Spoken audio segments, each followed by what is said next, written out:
Hi everyone, welcome to This Work World. My name's Joe, and in this video I'm going to share with you some of my recommendations for food and drink in the Netherlands. They've got loads of snack-like foods which are great for eating on the go, and some pretty nice sweet desserts as well.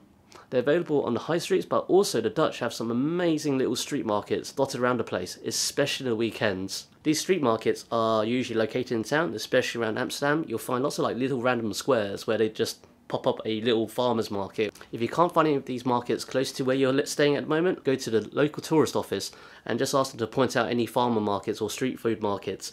So what's great about these recommendations is that they're both cheap and tasty. A great combination, right? Stroopwafels. So imagine some pancakes which is grilled and squished together with caramel in the middle. That's essentially what a stroopwafel is. You can buy them from the shops. What I recommend you do is to buy them from the streets, nice and fresh and still warm, with the caramel just oozing out.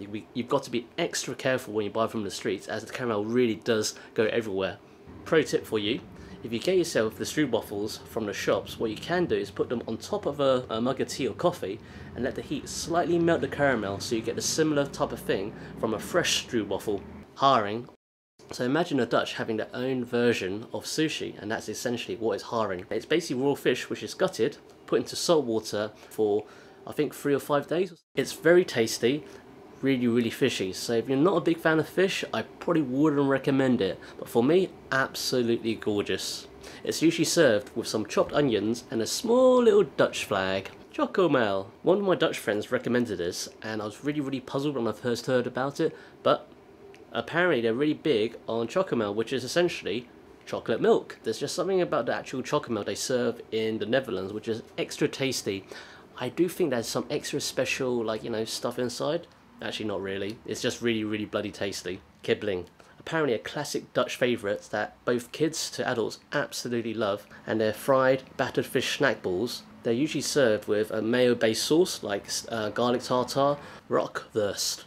So like most of Europe, the Dutch have their own version of the classic sausage. It's generally smoked pork sausage with spices and salt. And well, is it really that special? Well, not really, but it's actually quite tasty. Fast food vending machines. I love these things. It's basically like a coin-operated vending machine where you put a little coin in, you open a compartment, and you have yourself a nice little snack. Vending machines kind of remind me of the ones in Japan, and they usually have burgers, croquettes, and chips. They're a great little stopping place if you've had one too many tight Heinekens, or if you're getting the munchies from something else. Bitterballen.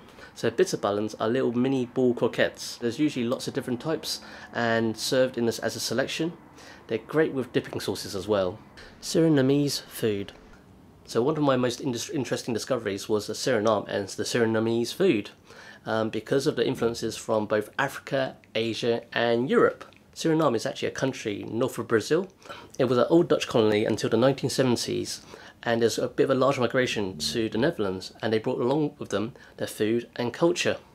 The foods include curries, stir-fried noodles, various stewed meat dishes, desserts which are coconut based, and fritters, amongst loads of other stuff. In fact, you probably could do a whole video just on Surinamese food because of the very different types of dishes they have. Oranjeboom beer. So I had to include at least one beer, and apparently this was voted one of the #1 draft beers in the whole world in some kind of industry food competition.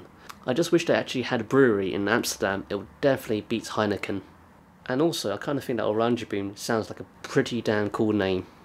And that's been my recommendations for my food and drink in the Netherlands. If you found this video useful, then hit the like button, and if you have any other recommendations for food I should try, or anybody else, you should definitely add it to the comments. I love to hear from you guys, and I'll see you at the next video. Bye!